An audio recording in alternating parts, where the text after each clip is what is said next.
Hello and welcome to episode 6 of the history of BBC Micro typing games.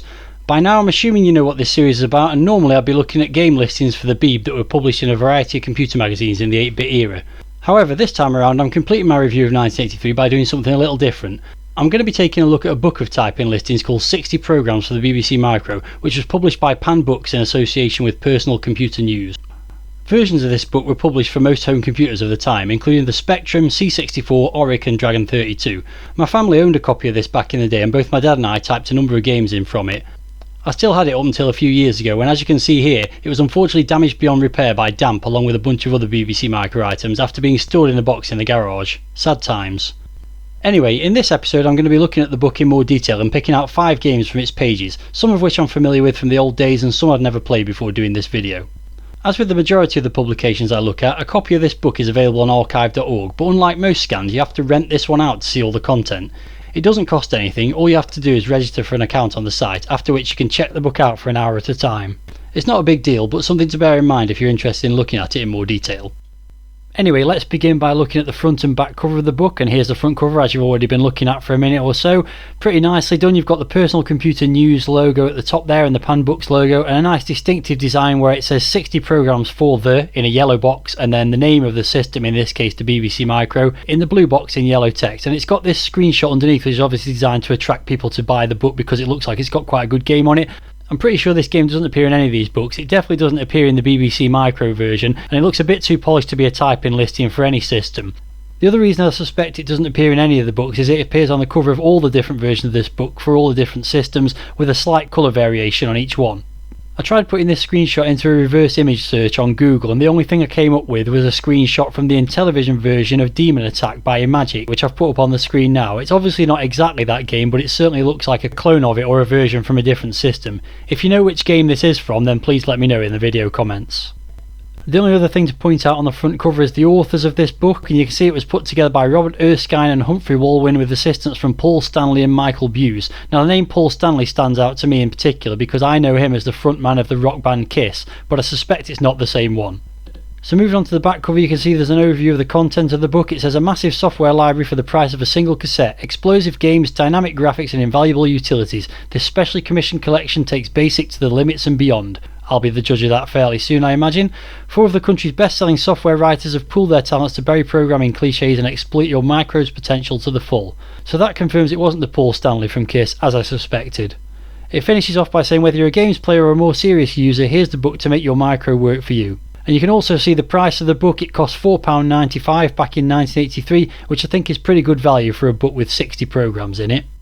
Back to the front then, let's dive into the book, and to begin with let's just flip through the first few pages. But what I did notice and quite liked is that this was originally in Richmond upon Thames Library, so once upon a time this was a library book that many people probably checked out to type in various programs from, and then it ended up in the hands of someone that scanned it for this archive. He then goes on to the contents page, which has a list of the games. Each one seems to take between maybe 3 to 5 pages, so none of the listings are going to be too long. That continues with another page and a half of contents, and just to pick a few of these out, we've got games like Grand Prix, Mine Lay, Drag Racer, Moonlander, Chomper 1 and 2, you can probably guess what those are, Christmas Eve, which is one I'm going to be looking at actually, Postman, Invaders, Tanks, Dogfight, Mushroom Invasion, and Oxo, which is of course Noughts and Crosses. From there we move on to the introduction, and it begins by saying this book was born of the conviction that it was high time a listings collection offered real value for money. After giving a summary of the kind of programs that are included in the book, it finishes off the first paragraph by noting that the games have been exhaustively tested before being dumped straight to the printer, which ensures the accuracy of the listings. After a bit more waffle, the final paragraph says, now it's up to you. A quick glance through the contents pages reveals that the Earth is being threatened by anything from an alien invasion fleet to a vampire cat. As usual, you're our only hope, so get to the keyboard and go get 'em. After that, the listings begin with each program getting a title, a short explanation of what it's about, and then it dives straight into the listing itself, which is very clearly printed and quite large, so it should be pretty easy to read. None of the games have screenshots, so it would have been up to your imagination and the descriptions of the games to decide which ones appealed to you most. So with that, I'll move on to the first game I'm going to feature in this episode, which is Championship Boxing, and they introduced this with a grand claim saying, well, although we say it ourselves, this program is very close to being a masterpiece. It goes on to give a brief overview of the game, but I'll cover that in more detail when I actually look at the game itself. So let's move on to have a look at the listing, and I have to say, for all the listings in this book, none of them are particularly sophisticated. I haven't seen any that use procedures. Instead, they tend to use Go subs to control the program flow, and I haven't really seen anything too complex in terms of clever programming techniques either. So what I'm going to do is just go through and give a very brief overview of the listing. So for this one, it covers 6 pages with about 130 lines, and the one thing I wanted to point out was this list of names, which is the names of all the opponents. So you've got Henry Hopeless, Arnold Awful, Nigel No Good, and so on, obviously giving you an indication of the difficulty level of each competitor, and you also get the opportunity to put your own player name in as well. And on that note, I think this variable here, SK, is probably determining the skill level of your opponent, because here it asks you to put in the number of the opponent you wish to face, and then it uses that in this calculation here, SK equals 11 minus X divided by 12. So the higher value you put in for X, the lower that calculation would be for SK, which presumably means that the lower SK is, the higher the difficulty level is. Moving back onto the final 2 pages, you can see the familiar definition of character sprites. We've seen this in many of the listings, if not all of them so far in this series. And you can also see some graphical plotting commands there, gcol0, and then at the top of the final page there's a series of plot commands. So it doesn't look like that complex a program, but I know that this game does feature computer controlled opponents, which means it must have some kind of AI in it, so it'll be interesting to see how that's implemented. This one begins by asking you to enter your name, as long as it's 6 letters or less, and after that it'll go to the main instructions page, which says Championship Boxing. So you want to be a champion, do you? If so, this is the game for you. And then it asks you which opponent you wish to fight first, and gives a list of the 10 opponents as we saw in the data statement in the game listing. And as you can see, the names represent the difficulty levels, from Henry Hopeless all the way up to Flynn Fantastic. So I began with the lowest level opponent, Henry Hopeless, and then it goes on to tell you that each bout's only 3 rounds. You can move around the ring using the cursor keys, and you punch with Z and X for the left and right hand, and only punches to the head score. Once you're ready to start the match, you press space and the ring is drawn on the screen from an overhead view, and a beautiful woman circles around the ring telling you what round number it is, which is a pretty nice touch to be fair. The match then begins, and you can see an overhead view of the 2 competitors. Your boxer starts in the top left corner with the blonde hair, and your opponent's in the bottom right hand corner with the white hair. You must then proceed to move around the ring and try and land as many punches on your opponent's head as possible. As it said in the instructions, each match only lasts 3 rounds, and the round itself only lasts 30 seconds, although the clock does seem to suggest it's 3 minutes but counts down really quickly. This overhead view of the ring is very reminiscent of Activision's boxing game for the Atari 2600, although this version is probably less colourful but has more information on the screen. The graphical representation of the 2 boxers is pretty simple, but it's nicely done, although there is a lot of flicker as they move around and engage with each other. The sound effects are also fairly simple but well done, with a nice crunching sound when you land a punch and a reasonably effective bell sound at the end of each round. There are certainly some admirable elements to this game from a coding perspective. The fact it has some opponent AI and different difficulty levels are good points, but unfortunately there's virtually no strategy to the game. You just dash around the ring and hope to land some hits before they do. It's also got pretty awkward controls. The BBC Micro's cursor keys are not good for full-way movement, although that is an aspect you could change by modifying the code. Apparently it is possible to get a knockout if you land enough blows, but I never managed to do that. If the match goes the distance, which isn't very long considering it's only 3 rounds of 30 seconds each, then the boxer that earned the most points will be declared the winner. You'll then get a suggestion from the computer whether to face a higher or lower ranked opponent based on how you performed, and you can then choose another opponent to face or quit the game if you prefer. As I won my first bout, it was suggested that I tried a tougher opponent, so I decided to go up against Andrew Average. As you can see from the footage, the change in difficulty level is obvious, as your opponent moves much more quickly and engages you more aggressively. As a result, it only took Andrew Average 2 rounds to knock me out, and there's a nice graphical representation of that when it happens. With the short game length and lack of any obvious strategy for tackling the tougher opponents, this isn't quite the masterpiece the book claimed it was, but you can't really fault the programmer's ambition.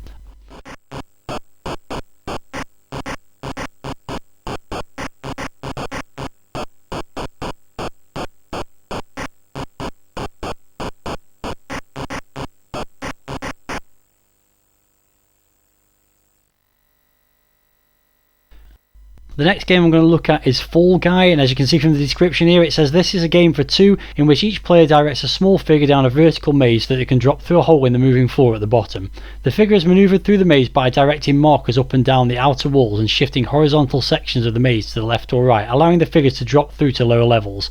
The trick is to alter the internal pattern of the maze in order to move your own figure without at the same time opening up advantages for the opposition, which sounds like a really interesting concept to me.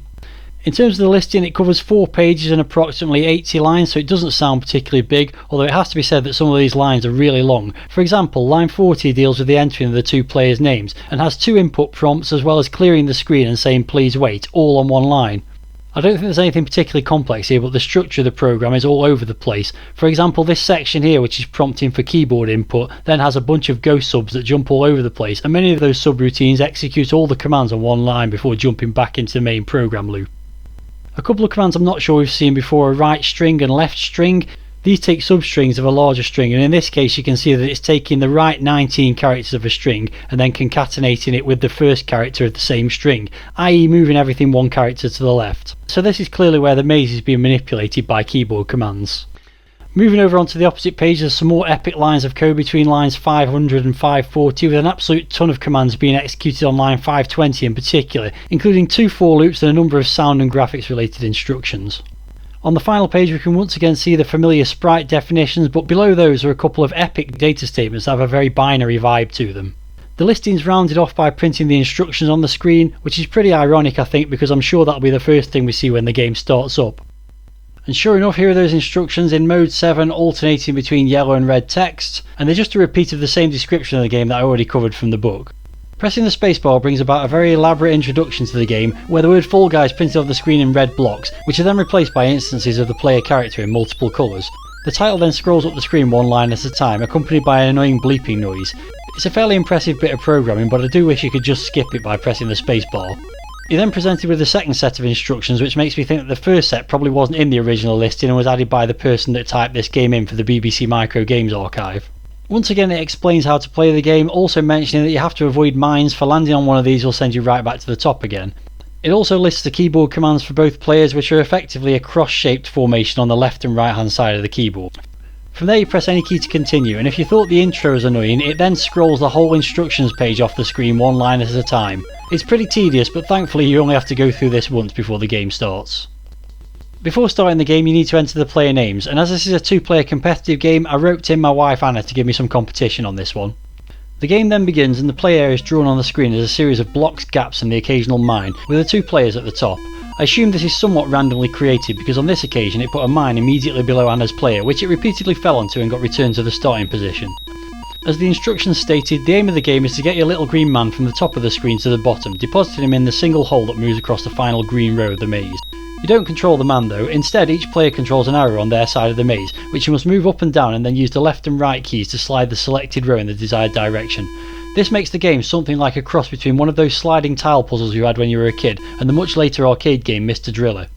It's a really neat idea for a 2-player competitive game, giving you the option to try and get your guy down to the exit as quickly as possible, or try and manipulate the maze to stop your opponent doing the same thing. The graphics and sound are incredibly simple but effective enough, and a game like this doesn't really need to look fancy as it's the gameplay that shines. It's already a pretty fun idea as it stands, but there's also a number of ways you could improve it if you so desired. It would benefit from having a number of rounds to play to decide a winner, and there are also ways it could be adapted to have a single player mode, either by having a computer controlled opponent with some basic AI, or creating a puzzle mode where you get points based on how quickly you escape the maze and how few moves you have to make to do so. If I was improving this game I'd probably also do something about the over elaborate title screen and end of game celebrations. The biggest problem with the game is that it can be quite unresponsive when both players are trying to press keys at the same time. It probably needs to be written in a more powerful language than BASIC to be honest, but it's still very playable in this form. I never typed this one in back in the 80s, but I wish I had because it's a far better game than many of the ones I did, and not a very long listing either.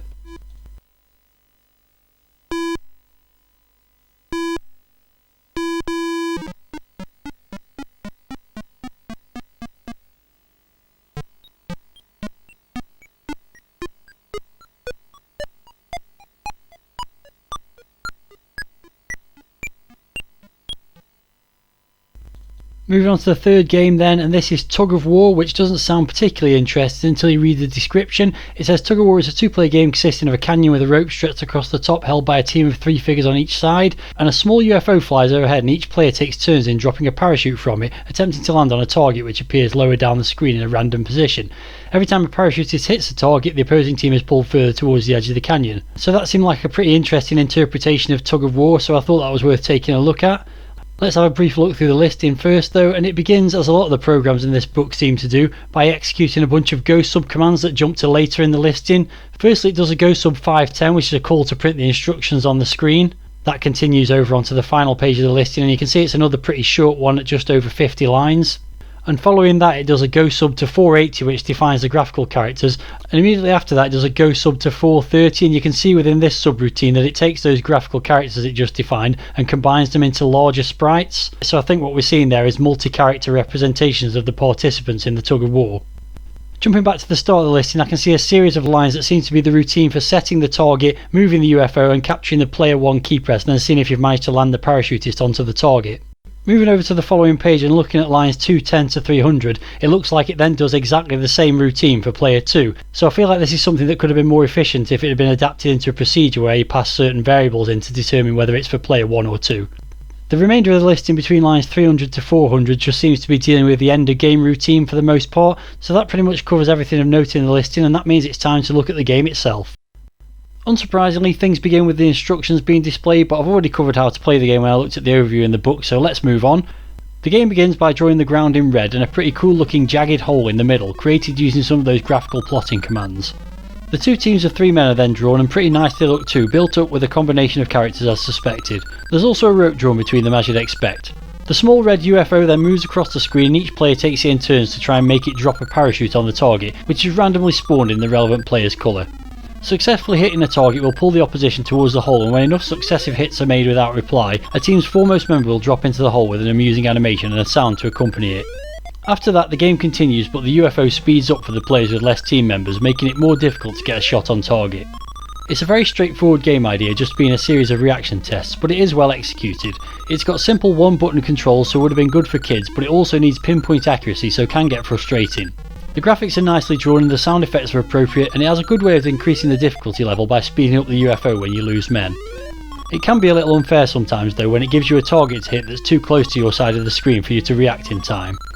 It's a pretty nice game as is, but there are definitely a lot of ways you could make improvements to it if you wish, such as the ability to enter names for each player, a number of rounds to win each game, different difficulty levels, either slowing down the UFO or making the landing area for the parachute larger.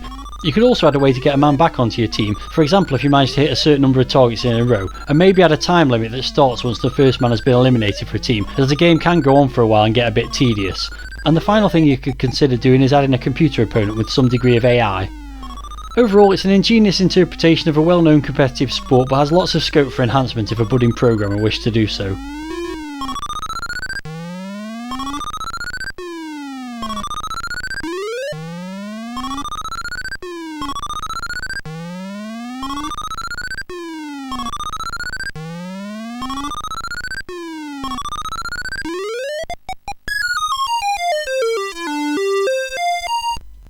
From looking at a couple of multiplayer games, let's move back to a single player one now, Flying Geese, and although this is a very simple game, I've got a very good reason for choosing this one. For the introduction it says it's time to don your tweeds, grease up your shotgun and head for the marshes. The geese are back from the north and the freezer is empty. Don't worry about the corpses, your faithful hound will deal with those after the game is over, just blast away with your shooter and notch up a handsome tally. Now as I said, this is the simplest of the games in this episode and it only spans just over 2 pages, and when I say just over I mean it, because literally there's just 2 lines on the 3rd page. I really feel like they could have crammed those onto the other 2 pages to be honest, especially as there's a number of REM statements in this one that could have been omitted. Having said that, the presence of those REM statements does add something to this listing that many of the others don't have, which is some indication of what each section of the code is doing. You can see that there's a section for the flying and shoot routine, the end of game routine and the initialization, and I do feel that is something that's missing from the book in general, which is some guidance into what the programs are doing. It'd be nice if it said what the variables and some of the routines were doing, but instead it seems you'll have to type the program in and work out what it's doing yourself. Anyway, moving on, you can see that a good proportion of the first page of the listing is made up of character definitions, so I'm expecting to see some reasonably good graphics in this one. And moving back to that flying and shooting routine, there's a number of lines that have got a baffling sequence of statements, which include plot commands and the generation of random numbers, which is presumably to change the chances of you actually hitting a goose when you fire a shot. The end of game routine begins with a statement saying if B is greater than tot, then tot equals B, which is setting the high score, and sure enough, a couple of lines further down, it says the highest score is tot. That pretty much covers what is a very straightforward listing, so let's see what kind of game it produces. There's no instructions for this one, and to be honest it doesn't need them because this game couldn't be simpler. The geese fly across the top of the screen somewhat randomly generated, and your player stands in the bottom left hand corner and must shoot them by hitting the spacebar to fire a shot when they fly in range. You have 100 shots to try and bag as many of them as possible, after which the game ends and records your high score if you've managed to beat the previous best tally. You're probably wondering why I chose to highlight this very simple game, and the reason is that this was one of the first games I remember playing on the BBC Micro as my dad typed it in, presumably because the listing itself was quite short. The simple one-switch control means anyone can play this game, and there is probably some kind of strategy to line up the geese with the letters at the top of the screen, also taking into consideration their height before firing. I do think there's still a random factor to whether you hit them though, as it doesn't seem consistent. I mentioned that there were a lot of characters being defined in the listing, and sure enough there's some nice animation on the flying geese and a specific sprite for when you hit them and they fall to the ground. The player character is well depicted too, and there's a neat little flash that comes from the barrel of the gun when you fire. Aside from that, there's a reasonable depiction of the landscape with a tree and some marshland. Along with the nice graphics, there are some simple but effective sounds for the gunshots and geese falling to their demise. The game is very simple and would soon get boring as it stands, but it could be enhanced by adding levels with a target number of geese to hit to complete each one, before you progress to another level with faster moving targets or something like that. As it is, it's a game with high nostalgia value for me personally, but not really a great game as you have very little control over the action, and it does seem to be very much a case of hit and hope most of the time.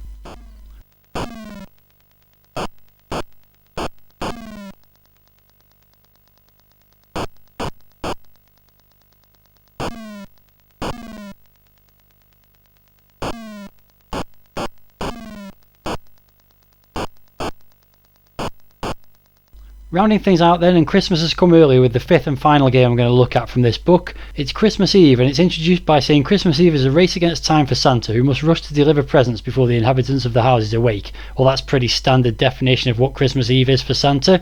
I'll skip over the rest of this introduction as I'll cover how to play the game when we look at it in a moment, so let's skip through the listing, and you can see it's about 4 pages long going up to line 910, so roughly 90 lines of code, but it has to be said that more than half the listing just consists of the instructions and a bunch of character definitions, so the actual game logic only occupies about 30 lines, making it a pretty simple listing again.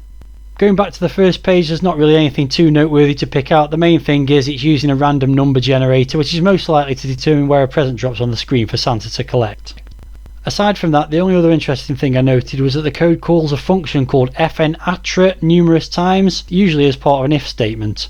Skipping to the end of the final page of the listing, we can see the definition for fnatra, and it takes in what looks like x and y coordinates, so I think what this is doing is checking for what character is being displayed at a certain point on the screen, and then the if statements perform various actions depending on what it finds there. So that's something a little bit different. I don't think we've seen the use of functions very often before in the previous episodes, but apart from that, as I said, it seems like a pretty straightforward listing, so let's fast forward to Christmas Eve and see what Santa's up to.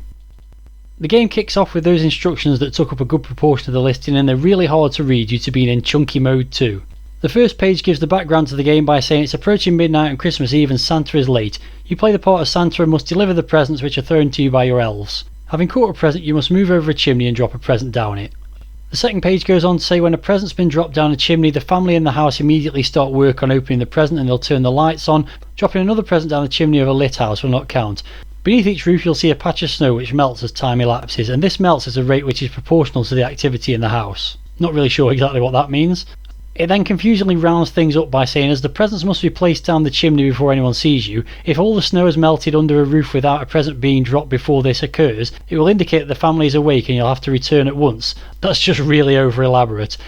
Anyway, it rounds off by giving you the controls, which are Z and X for left and right and M to drop a present, and then you can press any key to start.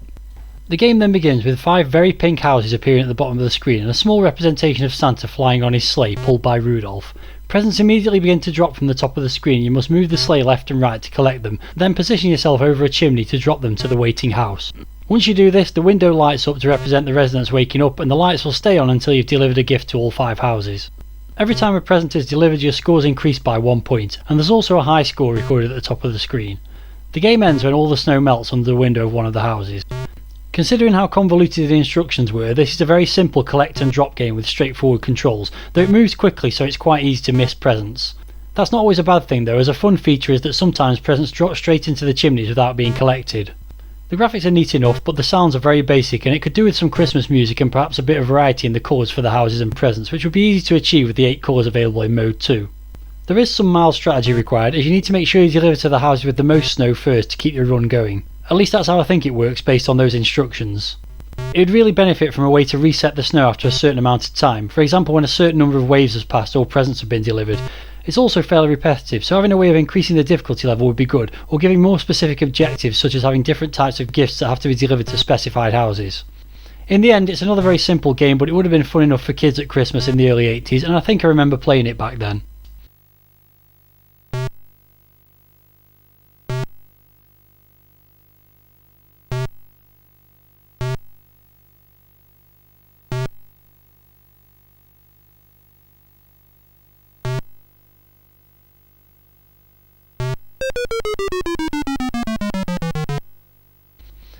That brings this slightly different episode of the history of BBC Micro typing games to an end and completes my look at listings from 1983. This episode's seen a mixed bag of offerings, and for me there's no doubt which was the best. Fall Guy was a brilliant idea that, as far as I know, was original for the time and is a game concept I'd love to see recreated in a more powerful language than BASIC. I think it'd make a great homebrew game for the C64 or Mega Drive, where the game's speed, graphics and sound could be improved. Aside from that, the rest of the games were nothing to get too excited about, though Championship Boxing was noteworthy for having computer-controlled opponents. Tug of War was an inventive two-player reaction game that had the potential to be improved upon, and it was fun to have a trip down memory lane playing Flying Geese again.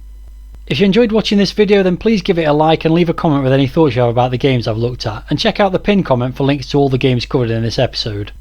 As these videos take a while to produce, I'll be taking a break from this series for a couple of months, but when I do return I'll be starting to look at typing games from 1984, and believe me, there are plenty to look at. Until then, please stay tuned to this channel for lots more retro gaming content, and thanks very much for watching.